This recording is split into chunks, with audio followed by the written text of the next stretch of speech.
All right, good day, everybody. Welcome to another faith-seeking understanding. I am Allan, your host. I am a pastor, retired, but with a little bit of a interim gig at the moment. I am a professor. I am a Bible moth, a theologian in exile, and a peddler of hope. And I am the self-appointed Anselm of Canterbury Chair of Podcast Theology and Culture at Faith-Seeking Understanding University, a completely fabricated institution of higher learning, but where all seekers are invited to ponder profound things free of charge. And we are at our monthly episode, and like maybe not quite monthly, but close. Close. Calmly Considered.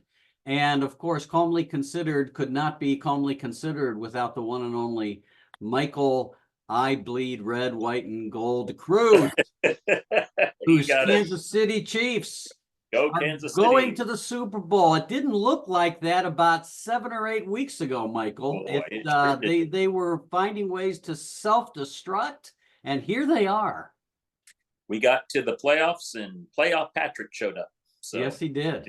Here we go. We'll see what happens. Yeah. So yeah. Chiefs and the 49. Well, you know it's rigged, don't you? I mean, of course. I mean, obviously, the conspiracy theorists have come out of the woodwork that it's rigged. Oh yeah. First, it was rigged for the Ravens to be in it. Well, the Ravens aren't in it anymore, so now there's another rigging going on. So exactly. Yeah, this is the way it works, right? That one conspiracy doesn't come true. There's always another one waiting on the horizon. Right, and it's always the same thing, which is because my side didn't get what they wanted, somebody cheated. That was exactly right. Exactly right. So just well, anyway, I was just going to say, with I know there's a lot of fatigue with the people with Chiefs, winning or going to the AFC 6 years in a row, going to the Super Bowl now 4 times, all this kind of stuff. I just want to give you some bad news that Patrick Mahomes is 28 years old. Yeah, he's just reached his prime physically. He now has 6 years of playing where he's seen everything that could possibly be thrown at him. And it's only going to get worse. It's probably go on for another decade. Nobody hates the losers, right? They hate the winners. I mean, I'm a Duke basketball fan. Everybody hates Duke in basketball, right? Because we win. So let the haters hate whatever. If you win, I mean, I would hope that my teams would win a lot and win always. And and spring training is a month away. That's right. Oh my gosh! So and I'll just say, for all the Chiefs haters, we in Kansas City went 50 years without being in a Super Bowl. So this isn't going to last either, what we've got, but we're going to relish what we've got. And when our time is done, somebody else's team is going to pick it up. Yeah. And we'll be there appreciating what it means for them too. So, yep. I'd love for it to be the Browns, but I'll probably be dead. So anyway, we'll see. Who knows? Who knows? We'll see. Right. All right. So today we got to talk Ukraine. Now, this has been, obviously, the Ukraine war has been going on for some time now. Right. It's still in the news, but Israel and Palestine and what's going on there, and some of the other stuff in the larger Middle East is kind of sucked all the oxygen out of the news stories in some ways, and some other stuff, what I like to call the collateral nonsense that gets generated by our politicians. Right. But it's important. Ukraine is important, and Putin has had designs on Ukraine. So let's kind of talk about where we are with that. How much territory do the Russians have, and have they made any progress? I mean, sort of, let's talk about what's on the ground first, and then we can get into the geopolitical implications of that. I mean, he's lost thousands upon thousands of soldiers. I mean, the casualties. Right. I mean, I just don't know. I don't know. I mean, it'd be interesting to see what that does to the demographics of Russia in the future. Well, yeah, absolutely. And I've heard, I mean, who knows to what degree to credence to give to every fact that comes up. But one of the stories that I have heard is that the Russians have been particularly not interested in prisoner of war swaps, because the Russian prisoners of war, they see the humane treatment that they get from the Ukraine. Yeah. They've been on the front. They've seen how they've been treated by their own military, Yeah. and they don't want them back and going home and telling people at home Yeah. what's going on there. So they would. There's talks about them even launching drone strikes against their own wounded in order to keep them from being captured. To be able, to be in that position to testify about what's happening. So Where tragedy meets farce, right? it is. It's just incredible. It's Yeah. absolutely incredible. Just the maniacal, obsessions of Putin Yeah. with Russia. Just amazing. Yeah, I mean, I don't know. I don't have square kilometers exactly Yeah. how much. It still seems to be that the Russians took Crimea in 2014. They still control that, and then in the eastern portions of of Ukraine, there's 4 or 5 provinces there, I think, in which the Russians occupy half or 2/3 or 3/4 of some of those provinces. And it looks, in terms of actually occupying, initially Ukraine was able to push back and take some substantial territory that Russia had taken in that first few months after they attacked.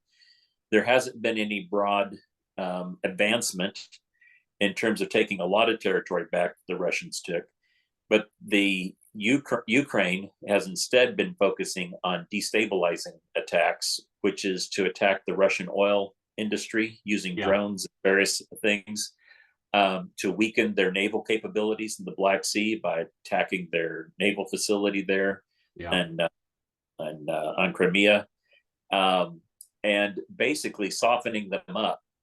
But they are going to need eventually the support of Western countries with military equipment to be able to really take the fight once that opportunity is ready. I'm hearing today, I don't know the details. The rumor is that Zelensky's getting ready to fire one of his generals because the general has largely been non-cooperative with what Western analysts and people have been suggesting was the appropriate strategy to attack, spreading his troops out too thin in too many places as opposed to concentrating, which is what a lot of Western people have been saying. So I think there's some frustration even on Zelensky's part about how war has been prosecuted, which happens in every war. You get some of these disagreements. But everything suggests that Ukraine has the upper hand at this point. The question just simply becomes about the willpower of Ukraine's allies to see this thing through, for Ukraine to be able to recover its territory and establish freedom and democracy again. That of course brings us to our woefully dysfunctional and incompetent Congress. Who continues to just be incompetent and haven't accomplished anything. They haven't accomplished anything, and again, we've had this conversation, so I don't want to go off on that. But the reality is, if this would have happened 30 years ago, Michael, we would not have seen in Congress what we're seeing today. You would have seen Republicans and Democrats unite. Absolutely. Behind the one common purpose of helping Ukraine. There have been a handful of outliers, of course, but but you would not see the blocks of particularly Republicans who just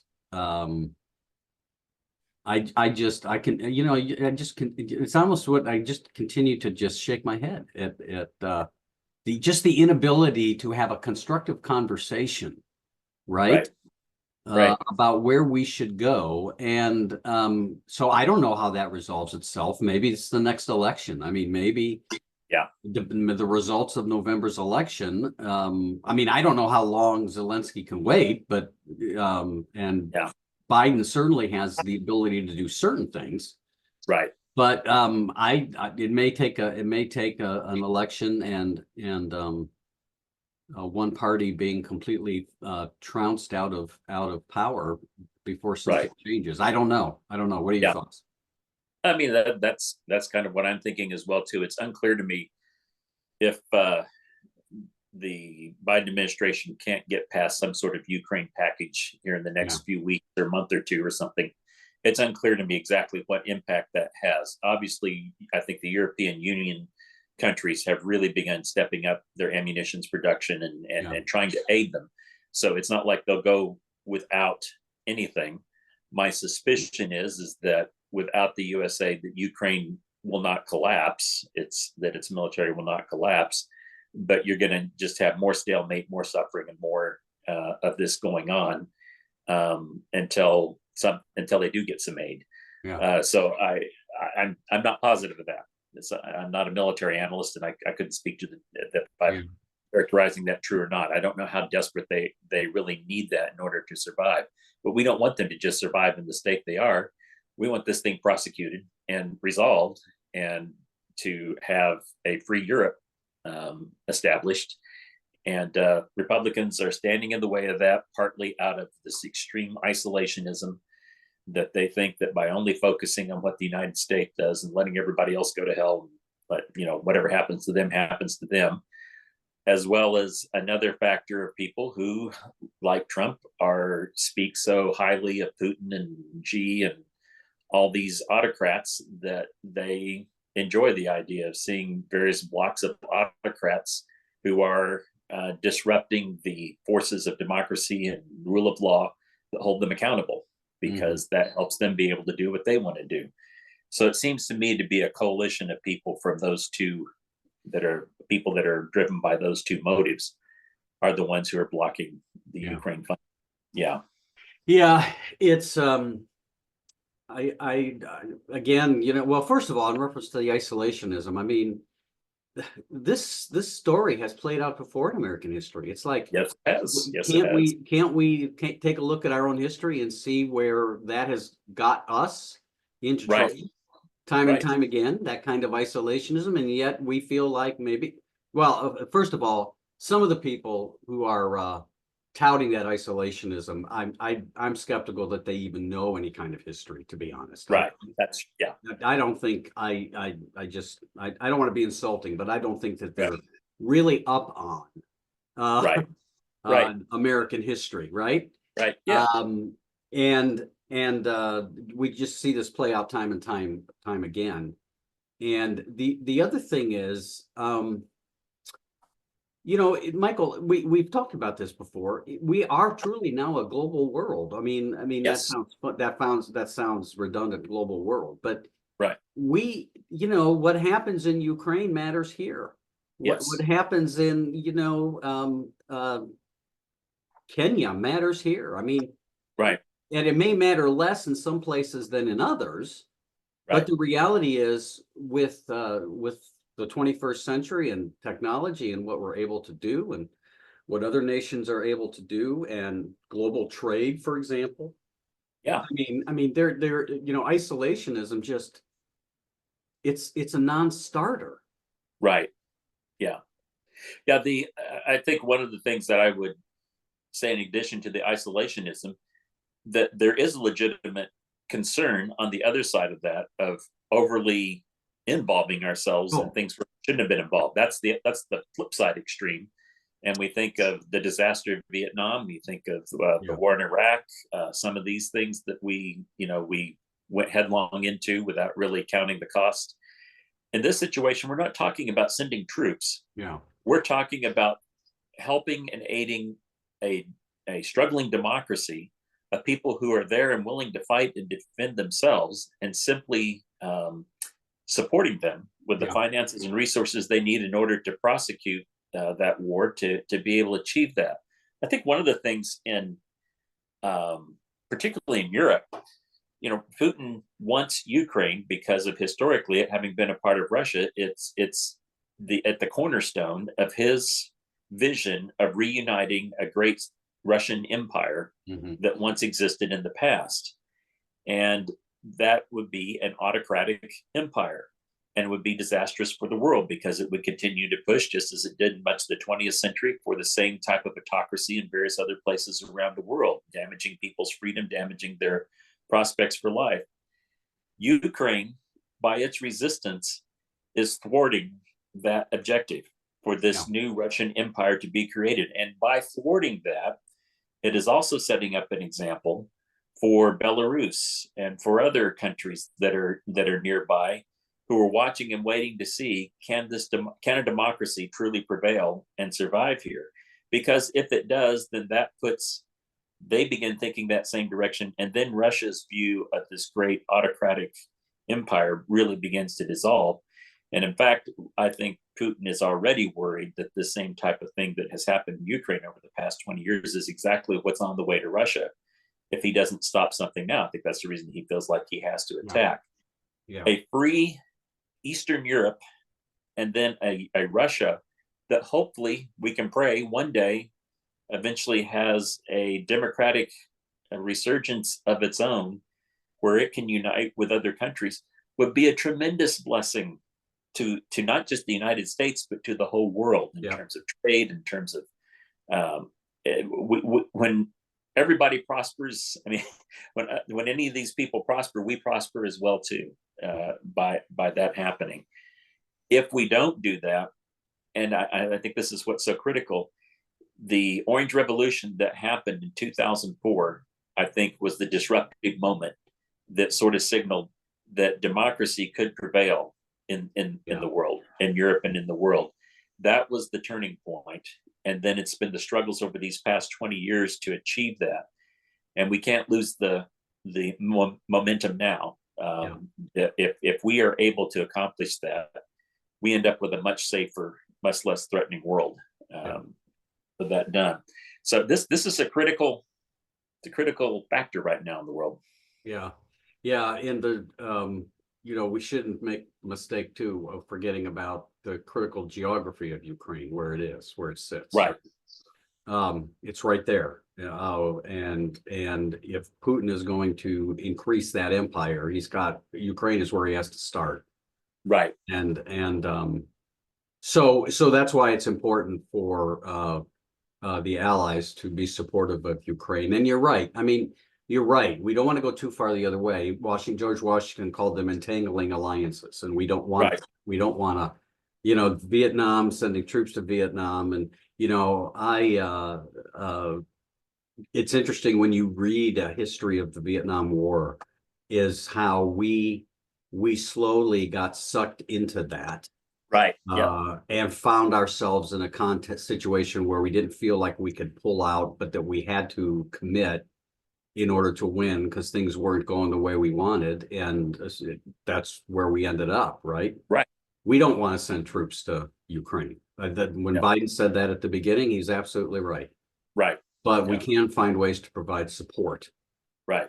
You know what I wonder, Michael? I wonder if when this thing ends, whenever that happens, if Russia ends up just taking what they've got, where they are now in control, like they annex Crimea, would they take these 5 or 6 provinces and end the war and live to fight another day in the future? I mean, or does Putin just absolutely bound and determined that he's going to blow the whole thing up in order to get all of it? Right. Yeah, I don't know. And I think the other caution that I've heard so many talk about is that people are saying, well, eventually people are going to get fed up with Putin, that he led them into this catastrophe, and so they'll get rid of him. But I don't think that guarantees that anybody better or more, what I want to say, more rational is going to follow him behind. Right. I think there are many nationalists, Russian nationalists in that government that would be just as happy to step in and be as autocratic or more so than he is. Yeah. So I think that's the tension over the future. I don't know what happens to Russia if let's say Ukraine prevails and gets its territory back and they become a democratic power. I think that largely locks Russia out of being able to accomplish its ends of creating its empire. What they do with that, I don't know. That will be interesting. They've still got nuclear weapons. They've got, there's still things they can do. So I don't know, but they cannot be allowed to just simply run over Ukraine and then begin intimidating other countries around the world. Right. Yeah. Right. Yeah. Well, and the one thing is that it is important to see that Europe has stepped up some things. Sometimes I will say Europe seems to be a reluctant ally on some things. Yeah. And I don't know that it's because they disagree with American foreign policy, that they're there along with us, but they just, for some reason, don't want to commit. I Right. don't know if it's the issue of money or what it is, but sometimes they just seem to be reluctant. And Right. I don't think nations should do our bidding. I'm Right. not suggesting that. If America wants No. it, that doesn't mean everybody else needs to do it. Not at all. Right. But you would think that Europe would have a stake in a free Yeah. Ukraine, right? Yeah. Well, and what's interesting is a couple of these things. I mentioned the Orange Revolution back in 2004, whatever that was. I think that's about the right year. So one analyst I was reading was saying, without that revolution, Putin was actively working behind the scenes to get his handpicked people in charge of the country and working misinformation campaigns and so on to control all that, and was succeeding, as he was doing in Belarus and some of these other countries. His plan for reunifying and getting band back together for the Russian Empire was working until that point. And that thing with Ukraine, and had he succeeded in that, he would have been quietly assembling this empire. I think without Europe and the United States really paying that much heat, giving much credence to what was going on. Sort of the old thing about boiling the frog in the pot. You don't realize what's happening until it's already, until you're dead. So he was accomplishing that covertly with all these countries. Ukraine in its Orange Revolution stood up to that. Yeah. And that was kind of like, so this is what's going on. Yeah. And so then you get this thing going about that you have to resist that.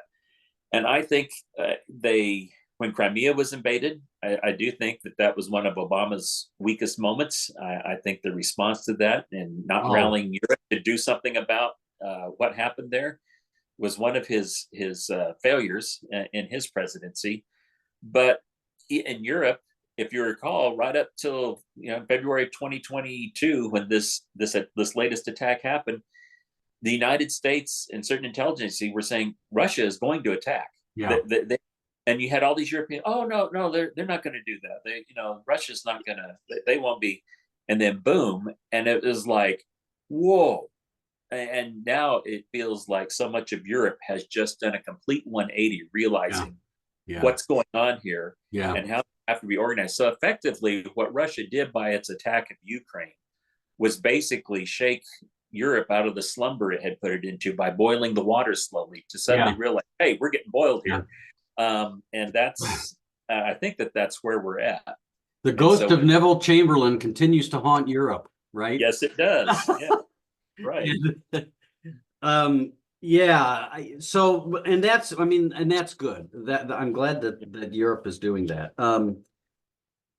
I wonder, I just think about, and I don't want to get too much off into elections this fall in November, because we'll do that eventually. Right. I wonder how this shakes out. Let's say Trump wins. I don't think he can win. I don't think he can. Right. I pray he can't. But as I've said before, that since 2016, I've been so wrong about so many things. I don't, necessarily trust myself anymore. But what does happen to Ukraine? We know Biden's committed to it. We know that. Right. We know he'll continue to be committed to it if he wins the election. Right. What happens if Trump wins the election? Now I'm assuming he's the nominee. If Nikki Haley is the nominee, she's been pretty clear about Ukraine. Yeah. And she's one of what I would call the traditional establishment Republicans who say we can't have autocrats encroaching in free territory. Right. We know where Nikki Haley's going to go if she were to get the nomination. Right. How does this work with Trump? That's a really good question. I've got a couple thoughts and a couple suspicions. I think he'll stab Ukraine in the back as fast as he can possibly do it in order to get in good graces of Putin and to have that positive relationship he wants to have with Putin. Yeah. He's talked about he could get Zelensky and Putin in a room and he could have this resolved in 24 hours. Yeah. The way he'd get that resolved is to stab Zelensky in the back and say, we're giving Ukraine. Yeah, exactly right. We'll resolve it. Yeah, exactly. That's how he would resolve it. Yeah. So I think that's what would happen. Now, the interesting piece of that, though, is that the European Union, I think they are also aware of the possibility of a Trump presidency, and they had the 4 years of experience. And I think there've probably been some lessons learned. And Yeah. I've heard the I forget her name, European Union.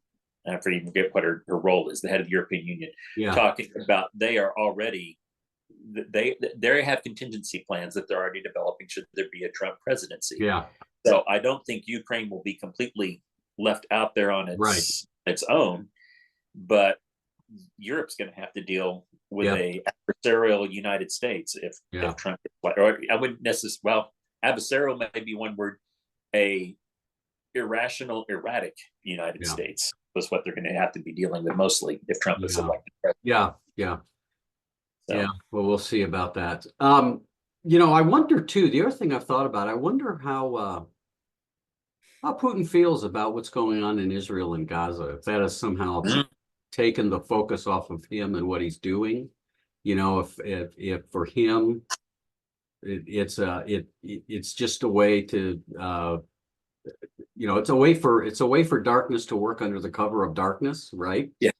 Right. Yeah. So I'm guessing that he's not too sad about what's going on in Israel and Gaza, because a lot of the world is there. It's for people all over the world. That's always been for decades a real flashpoint, one side or the other. So I just wonder how Putin feels about that. If he sees this as an opportunity. Yeah. Good question. I don't know. Yeah. Whether he desired it or not, I would certainly think that would be one of the implications of what's going on. Yeah. I mean, didn't necessarily orchestrate it, but that may No. Yeah. No, but it's yeah. So yeah, it's look over here, right? And Right. so he can kind of do some of the stuff that he's doing, and then of course, you do have that. Then the other thing is people who do not members of Congress who don't want to give Ukraine aid or want to tie it to some ridiculous stipulation. Right. Want to funnel some of that money to Israel and use that as a good excuse to say we can't do both here. Right. Support Israel, and so Ukraine's going to have to figure it out. I mean, that's another possibility. Yeah. I at this point have absolutely no faith in Congress to do anything constructive. I mean, No. don't get me wrong. There are people in Congress that want to do the right thing, and I think they do. I think they're probably just as frustrated, if not more so, because they're living it. But there's enough of a I don't know what the word is, a faction. I call it the Trump Putin wing of the Republican Party. I mean, that's just what I call it, Trump Putin wing of the Republican Party. That just is bound and determined that nothing is going to happen. Right. And I read about, I don't want to get off on this, but this immigration deal now that Trump has come out publicly to oppose. Apparently, when I was reading, Republicans on this immigration deal, Republicans basically get 90% of what they want. Yeah, right. Yeah, sure. But they have to oppose it because we got to have a way to. So again, but it's this big national crisis that has to be solved now. But we're not going to solve it now because we need it as a campaign issue. So, yeah. and we're going to do an impeachment trial against the guy because was Homeland Security, because he didn't aggressively go after the border. Now we have this crisis. We have to do something, so we have to impeach this guy. But we're going to vote down the bill. I mean, the hypocrisy across so many of these issues is stunning, and they don't care. And you know why they don't care? Because their supporters don't care. Supporters don't care. So give a rip. No. Yeah. Characters in short supply, my friend. Right. And doing the right thing. I do think one interesting wrinkle, we'll see how this develops over the next weeks and months. Yeah. I did hear one commentator say that in talking with people that he has seen around Congress and people he knows on the Republican side, that there are at least a handful of Republicans that if it becomes clear that Trump is going to be the nominee for the party, that they may just resign from Congress and not, I mean, immediately. Just resign from Congress and not run for re-election yet. They'll go do something else if that's what this election's going to be. If that happens, the Republicans have a 2-vote margin in the House, and they're going to hold a special election for George Santos' seat in the next couple of weeks or something like that, which is could very possibly swing Democrat, which means they've got a 1-vote margin. All it takes is a couple of Republicans to tip this thing back in the favor of Democrats. Yeah. So who knows what could happen in all of the machinations that go on behind the scenes. So it's going to be wild and crazy year. That's the reason why I think it's so hard to try to prognosticate about how this all plays out, because the pieces keep moving, and we'll keep moving. Keep moving. Yeah. So we're getting toward time. So a year from now, you and I will be, God willing, talking and having a conversation. Yeah. Where will we be on Ukraine, do you think? I don't know. If they can get funding to Ukraine, I suspect it's very possible that they will have made dramatic advances in terms of knocking Russia off their feet. Whether they've successfully driven them out of all the territory.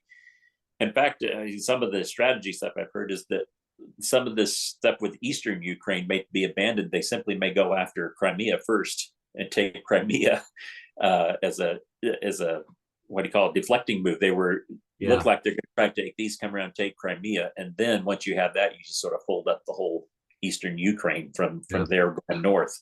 Boy, if they took Crimea, wouldn't that put Putin's underwear in a bunch? Boy, I tell you.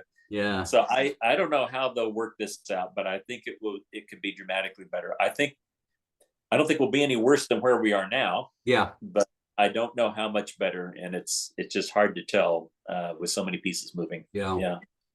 And to kind of put then a moral twist on this, in the meantime, there has been so much suffering and death, as there always is in war. Yes. And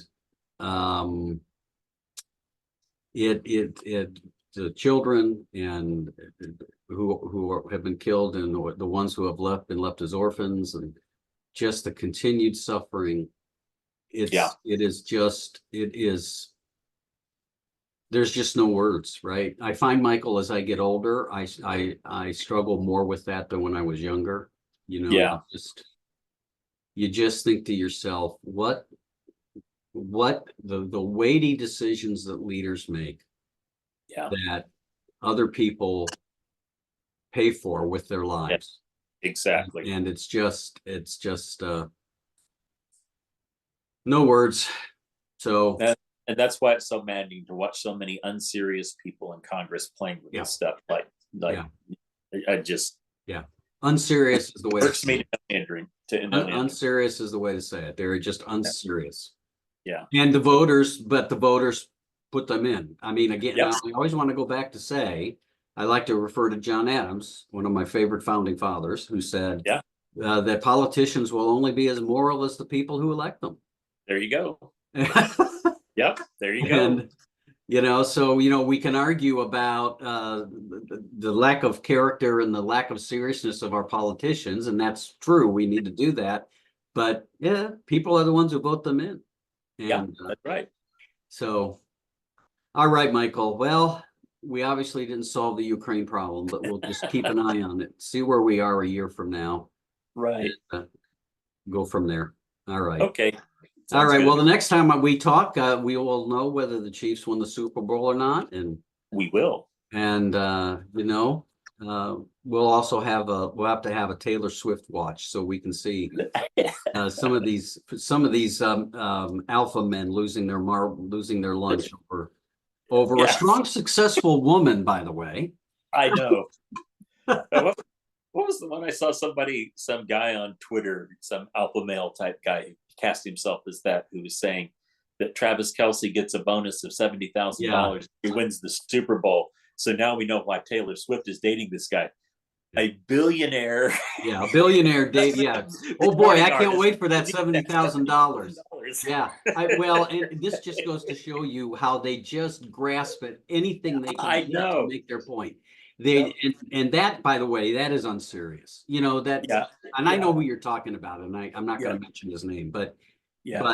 you know, it's just unserious stuff. It's just Yeah. unserious. And why don't you just give it up and say kudos to Taylor Swift and Kelsey, I can't think of his Travis. Kelsey, who obviously seem to care about each other and love each other and are having a good time with the ride, and just Yep. be happy for them. And you know, just go do whatever it is that you're supposed to be doing.